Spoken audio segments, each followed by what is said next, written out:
So you're at the beach, kind of chilling, checking out the scene, when, pow! Out of nowhere, here's this creepy dude who wants your phone and your wallet. You hand him over and you're grateful to be alive. He didn't notice your Publix sub, or he would have taken that as well. That was close, but you made it. This time. If you had paid attention on YouTube, you would have known to stay off that beach, because this place is a haven for criminals, people. Overall, Florida is more dangerous than many other states, but it's not crazy here. Florida ranks 21st in the country for total crime per capita. That accounts for the number of robberies, arsons, rapes, attacks, and murders, all of it. There's a lot of places in Florida where you can chill out without much of a worry at all, but in many parts of the state, you gotta watch your back. Alright kids, you be good. These kids. What's up? I'm the Florida police, and what I say goes. And what I'm saying is these people in Florida need to knock it off, but they won't. Today we're gonna look at the most dangerous cities in Florida. It's gonna be the places where you have a high chance of being the victim of a crime yourself. There's gonna be some small cities on here that are gonna be a little surprising, and the bigger cities definitely won't be surprising. These are the kind of places that keep me up at night. 532, you're assigned to a vandalism case. Yep, on it. All right, so right now we're actually gonna go to our first most dangerous city in Florida. Give you a chance to see exactly what I'm talking about. If you think that you are tough in Florida, there's lots of trouble. Everybody here will tell you better hide from all of the dangerous. Florida, one of the fastest growing states of all. High crime in many areas certainly isn't enough to deter people from flocking here in droves. Going back to 1960, you can see that crime wasn't that bad at all. Then there was a huge spike in the 80s and 90s when crime here tripled. Today, crime has come back to the 1960 levels again, so that's good. It's not as murderous here these days. However, in the cities we're going to talk about, there's robberies in broad daylight, carjackings, and shootings every single day. There's neighborhoods in most of these cities that you shouldn't drive through, and certainly they should be avoided after dark. Like here in Daytona Beach. Of course, places with a huge number of tourists are going to be more dangerous than the average place. And we know Daytona Beach has been a place for people to come and party forever now. Bring in a bunch of drunk, rowdy, redneck tourists and homeless druggies and throw them all together, and you're going to have trouble, mister. This is actually the fourth most violent place in the state when you measure the number of assaults, rapes, and murders per person. Although a lot of that's coming from outsiders coming into town. But would you want to live in a place where there's shootings, people getting beat up all the time? Probably not. I wouldn't. Overall, 1 in 20 people are property crime victims every year, and 1 in 100 are violent crime victims. Big part of the problem here in Daytona Beach are all the cheap motels that are around every corner.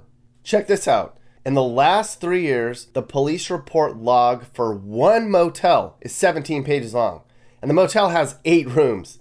Cheap motels in Daytona Beach, they're a gathering point for drunks and druggies and other troublemakers, and this is the one place to go for fighting and vandalism and warrant arrests and shootings and murders. One officer said it's the cheap Daytona Beach motels that are the epicenter for all the problems in town. It's a constant flow of people coming in and out of the motels to buy and use drugs, and it's spilling out into the community. There's neighborhoods on the south and east side of town where parents say they can't even walk their kids to the bus stop because they're being harassed by people trying to sell them drugs. What? Kids should say no to drugs. That's right, Mappy. Good job. Drugs are bad, kids. Stay away. I know I'll never do them. Next up, we go all the way down the coast of Miami Beach. Sure, there's a lot to love about Miami Beach, with all the nightlife at South Beach and the boardwalk where everybody hangs out. But while tourism brings a lot of money to the community, tourism also brings in an exceptional amount of crime. There's only one other place in the whole state with more robberies per capita than here in Miami Beach. Like Daytona Beach, this place attracts young, dumb people who want to buy drugs and get into fights. A lot of them have guns on them. They just added 50 new cops to the streets here to combat a crime surge, and the mayor here says it's the highest level of policing they've ever had to use in Miami Beach. We need to face it. We need to fix it, the Miami Beach mayor said. Our residents are fed up. They just think this area has become a magnet for misbehavior, and they don't want to put up with it anymore. Well, I don't blame them. Get a handle on it, people. I mean, a young father was just murdered right on Ocean Drive by a guy high on mushrooms. However, Miami Beach is the least violent city we're going to talk about. ranks 13th in the state for number of assaults and murders per capita. And now we're going to take a trip to the Panhandle to visit Florida's 8th most dangerous city. We're here in Panama City, which is of course a tourist destination because of all the pretty beaches and the fancy shopping. But don't let your guard down here, pal. There's only 4 other cities in the whole state with a higher number of robberies per capita. Panama City also has the highest rate of rapes in the whole state.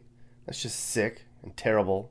In Florida, 76% of residents are white, and the white population is responsible for 70% of all crimes.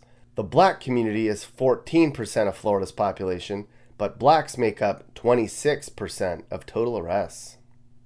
Orlando? What? It's true. While this isn't Atlanta-level crime, there's some really bad areas in Orlando, and robberies are a big problem here. Orlando is more dangerous than all but 3% of all U.S. cities, where people have a 1 in 25 chance of being robbed every year. Violence isn't crazy here, but it's a thing, and it's going up. People who live in Orlando say they're fed up with all the violence here, and the number of shootings here are up by 40% since last year.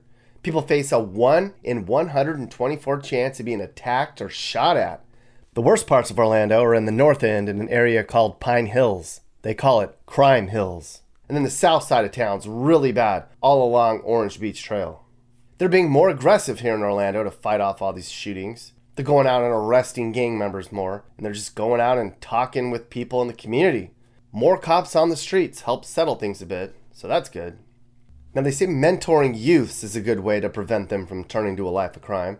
Here in Orlando, there's a program called Hope Mentoring. It's really trying hard to get kids to knock off the violence. The organizer says, I tell them, you don't have to flash money. You can go get a job. You can stay in school. And you can pull your pants up. Amen to that, brother. Pull your pants up and get a job. I like that guy. We'd get along. This woman got into trouble in Orlando recently. I wouldn't mess with her. Interestingly, 26% of all arrests in Florida are women. Our next stop on our danger tour of Florida is Little Lake City in Columbia County, just off of I-10, kind of halfway between Tallahassee and Jacksonville. Here, people have a 1 in 15 chance of being robbed every year, giving Lake City the 4th highest rate of robberies in the state. Again, it's not always the bigger cities that are the most dangerous when you measure a resident's chances of being a victim every year. And as we're going to see, a lot of northern Florida, that's where a lot of the crime's happening. This whole stretch here along the whole top of the state. Because what's interesting is when you measure all crimes per capita, it's little Levy County that has the highest crime rate. It's not even close. Levy County also has the highest rate of domestic violence in the state. Perry County, right next door, ranks 2nd for domestic violence and has a lot of crime up there too. What's with this whole part of Florida and crime? If I ever saw a man hitting a woman, I would handcuff him to the bumper and drag him to the ocean so he would drown. That's pretty aggressive, super gay cop. Maybe just arrest him. I don't know if you have to drown him. But spousal abuse is a terrible thing here in Florida, so we need to do something, right? Riviera Beach isn't really a well-known spot for a lot of people out of state, but a lot of the druggy losers and gangs know this place well. It's in Palm Beach County, just north of West Palm Beach. Nearby Lake Worth is also criminally challenged. There's only 30,000 people in Riviera Beach, but there were 11 murders last year. You do the math on that, and you'd have a 1 in 2,700 chance of being killed. Maybe that's high. I'm sure some of the people killed here are prostitutes. Just last month, a 28-year-old woman was shot and killed in her own driveway at 6 in the damn morning. What the hell, people? This place has the 10th highest violent crime rate in the whole state, too. There's thousands of reports of robberies here every year. Riviera Beach, bad news. So's Lake Worth. Of course, we knew Jacksonville would be on this list. Come on now. It's the largest city in Florida, so there's going to be a lot of low-life losers who can't keep their hands to themselves here. 17% of Jacksonville lives in poverty, and it shows. Property crime is rampant here. The average person has a 1 in 24 chance of being robbed every single year. There's tons of assaults here and shootings. The northwest side of town here is the worst part of Jacksonville. This is where you're going to see gang shootings in the middle of the day. Here's a list of the Jacksonville zip codes with the worst of it. The west side is also really bad, and downtown has cops just sitting around in their cars on every block. There's a reason for that. Look at this map. This is where all the murders happened in Jacksonville just last year alone. Last year, there were 176 people killed in Jacksonville, and 80% of them were by gunfire. That means 14% of all murders in the whole state happened here in Jacksonville. Duval County has seen a 13% increase in murders and a 25% increase in assaults in the last year, so it's not getting any better here. Look at this chart. Murders and homicides have been going up for the last 10 years. Jacksonville officials say they're going into the worst parts of town, try to talk to people before problems start. We'll see if they can talk some sense into these people. Good luck with that. They hardly ever listen. Now we're going to go just north of Miami to the third most dangerous place you can live in Florida, Apopka. People who know Apopka are like, it's only third? You mean it gets worse? Yes, it does. Apopka is actually the second most violent place in the whole state per capita. It's always been bad here. I mean, in 2004, Apopka had the highest violent crime rate in the whole country. Back then, Apopka had a budget crisis, so they couldn't pay cops to man the streets. So people just went wild, because that's what sicko criminals do. Today it's better, but not by much. 1 in every 50 people here is attacked, raped, or killed. That's just insane. There's also a car theft every 3 days here. Here's a couple of other interesting Florida crime statistics. Almost half of the value of all stolen property in the state is stolen cars, and about 60% of stolen cars are recovered in Florida. In total, 30% of all property stolen in Florida is recovered. I guess that's good, or bad. And who is our high crime runner-up? That would be Florida City, a wild and crazy place way down near the tip of the state. If you've ever been here before, you're like, yeah, this place is off the chain for crime. It doesn't help that 4 in 10 people here live in poverty. It's just unintelligent, desperate people doing desperate things.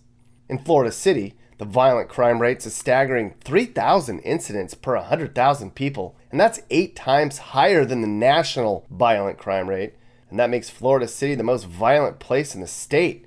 Folks here have a 1 in 38 chance of being the victim of a violent crime. That's just crazy. 1 in 38 chance of being beaten up or shot at. Robberies per capita in Florida City are also the third highest in the state.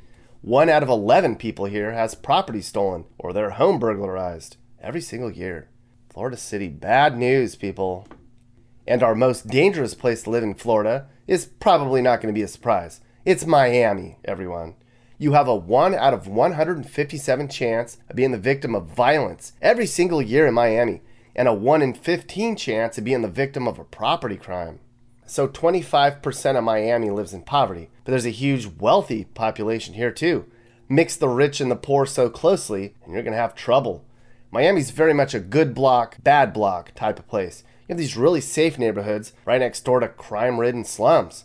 And there's places in Miami that look all safe in the day, but at night, they're no man's land. The worst part of Miami proper is Liberty City, but basically this whole area here from Miami Gardens through Apopka, into Hialeah, into downtown Miami, it's just a bad place in many areas.